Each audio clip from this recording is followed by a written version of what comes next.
I'd like to talk to you a bit tonight about the idea of a boundary change for Merino. And the first question is, well, why are we here? Well, on the 1st of January this year, the state government changed the legislation.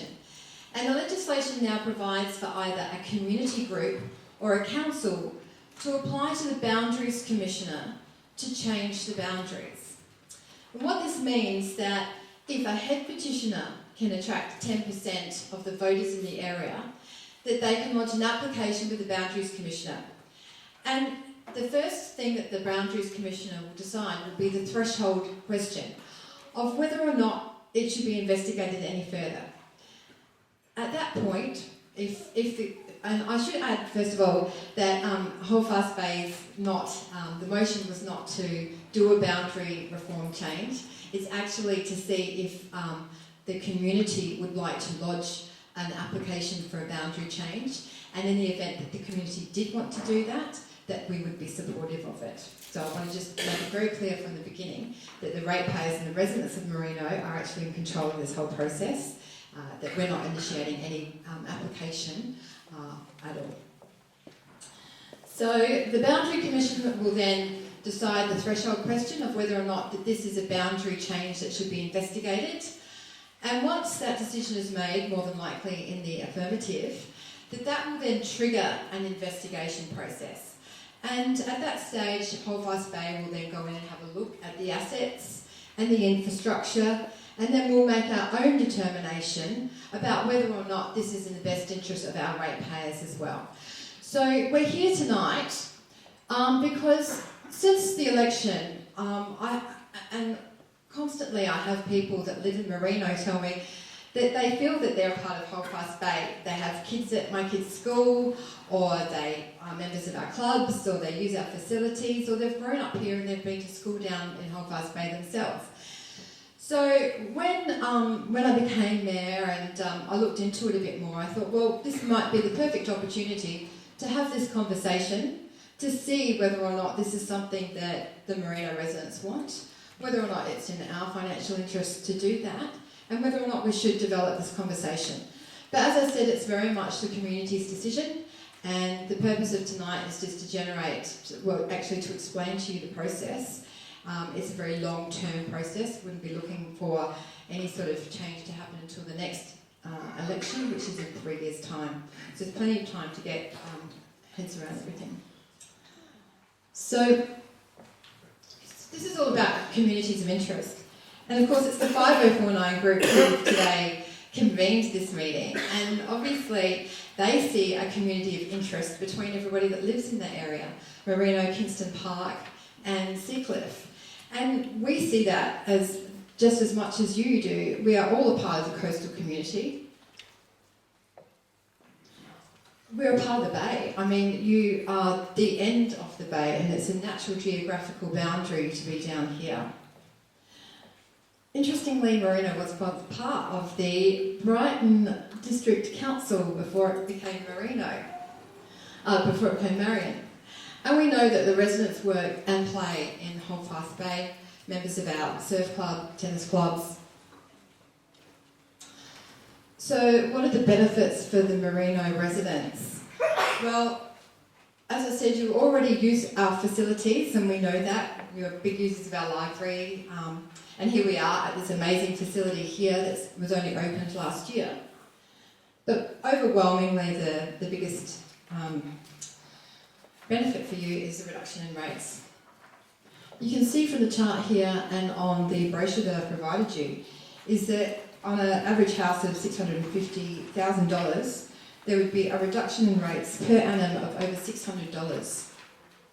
If your property is around $900,000, you'd be looking at an annual saving of $838.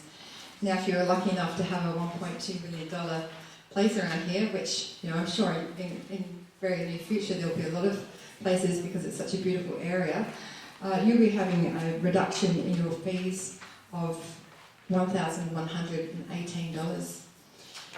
And I think that's significant.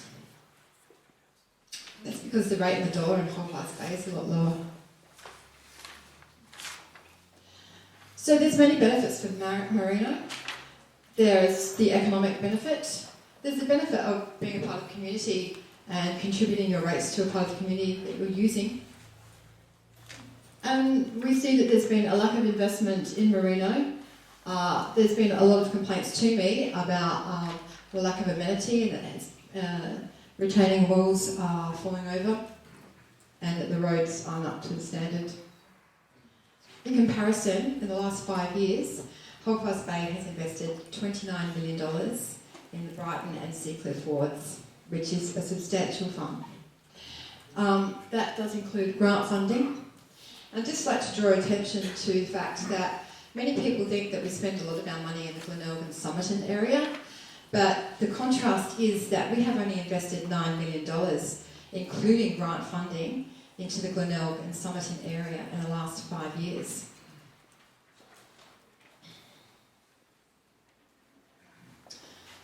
There's been conjecture that the reason we're doing this is to pay off some of our debt, but on a very basic analysis, it appears that our net asset position would only be improved by between $296,000 and $500,000 per annum. So we have a consolidated revenue at Holdfast Bay of $77 million. So it is not a big amount compared to what our full consolidated revenue is. Our long-term debt,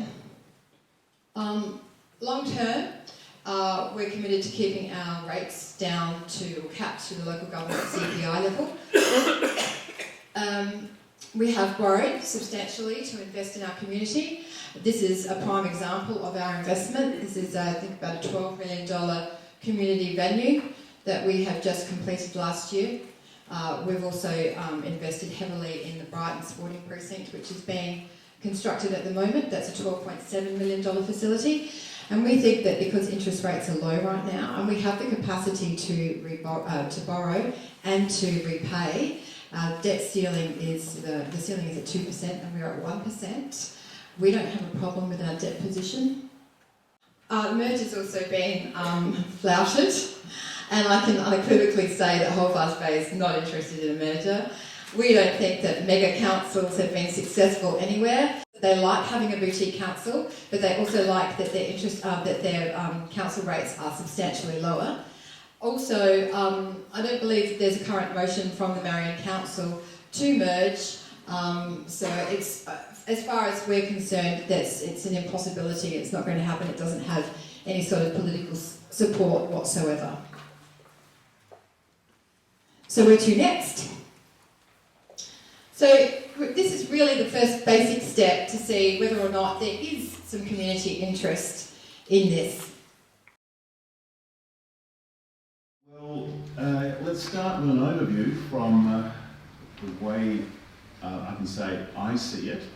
But the fact is, just to pick up on one of Amanda's last points, it's correct, there is no motion of Marion Council that has been resolved in relation to any of this at this point, but of course there have been informal discussions.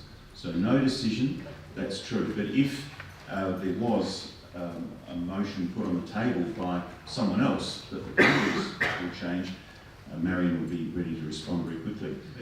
Over the last 5 years, reducing our rate rises dramatically from practically 5% every year down to the inflation rate, and we're talking about something less than inflation rate next year. Lower debt, so even though obviously Marion is a larger council, you'll see from some figures in a moment, Holdfast Bay in terms of residents and ratepayers, about 40% of the size of Marion. But in terms of debt, we've got about $7 million of debt. We're paying off about $1 million a year. I believe Holdfast Bay debt, plus or minus, is about double that amount of debt. And some really big issues at the moment in Merino in terms of infrastructure that council and probably state government needs to address. The coastal walkway's been in the news. Merino Community Hall has been discussed for a few years now, and I lament how slowly it takes councils to do things, but we are getting there. And some other big things happening at the Seacliff Park development that's been mentioned. Marion Golf Course just up the road needs some attention. We're planning a streetscape, which is a beautification entrance to Schofield Road, Newland Avenue. And I'll talk about mergers a bit later on. But what has happened when we went through a number of council amalgamations, including Brighton Glenelg, many of you would remember, in the 90s, is that the acquiring council has to pay compensation, or whatever you want to call it, for the assets that are being moved. Why? Take the example of Merino, because if over many years residents of the whole of the city of Marion have had their rates taken from them to pay for things in Merino, and then those ratepayers are in another council area, it makes sense that there's a reimbursement for those rates which have been put forward by the Marion people. And that is manifested in a bill to the acquiring council for the assets that are acquired, because there'd be a very substantial interest bill attached to borrowing $25 million. It's been mentioned that quite a few things happening in Merino at the moment, and it would be unfortunate, I think, if some of these really important projects and projects valued by the community were to come to a halt. Say, for example, we're talking about investing millions to do something special on the side of the Merino Hall. Why would, in the next year, I mean, if there was an initiative put on the table to remove Merino, it just wouldn't make sense for Marion residents to spend money on something that's no longer going to be part of the city of Marion. And the same thing goes for the other things I've mentioned. The golf course is fantastic, but it needs work in terms of the clubhouse, car park, and also the irrigation system. And we're looking at that at the moment. Port Seacliff Park development, of course, that's essentially a private development, but there's going to be a significant part of community space, public space, as part of that development.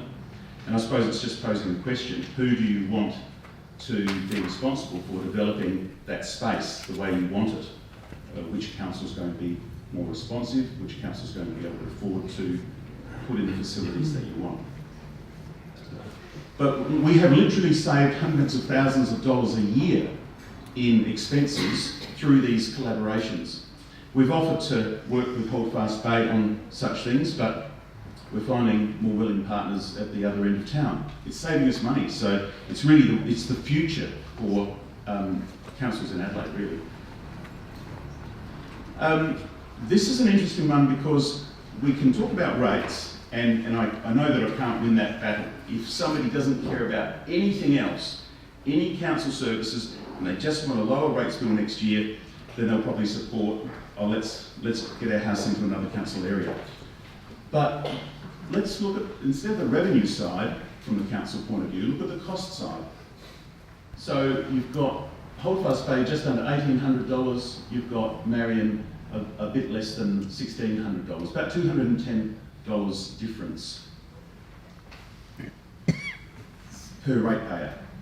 But the trend is for Marion's to decrease, or rather increase less fast than Holdfast Bay. So at the end of the 10-year period, 2027, 28, and this is drawn from the financial documents of both councils, you've got a $400 per ratepayer gap. It means that we are doing more of that renewal of public facilities than Holdfast Bay.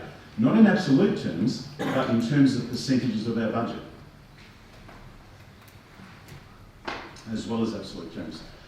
If Marion succeeded through a Boundaries Commission process that the full value of those Merino assets is payable by Holdfast Bay to Marion, then the debt, the borrowing to asset ratio becomes the dotted orange line for Holdfast Bay and the dotted blue line for Marion. And you see that's actually at -1%, which means we've got more money than we know what to do with, and we have to start getting money back to ratepayers, basically.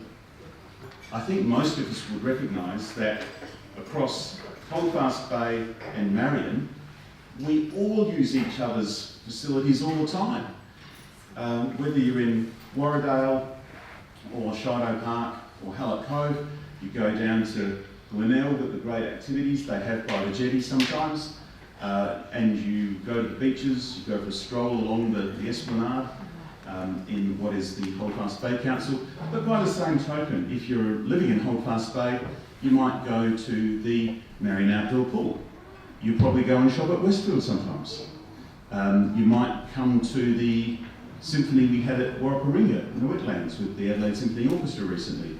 So the fact is, it's a permeable boundary, isn't it? If I could make just one more important point, and that is that with the lower operating costs, if you applied Marion's operating costs per resident to the whole of the area, you actually end up with a 1,658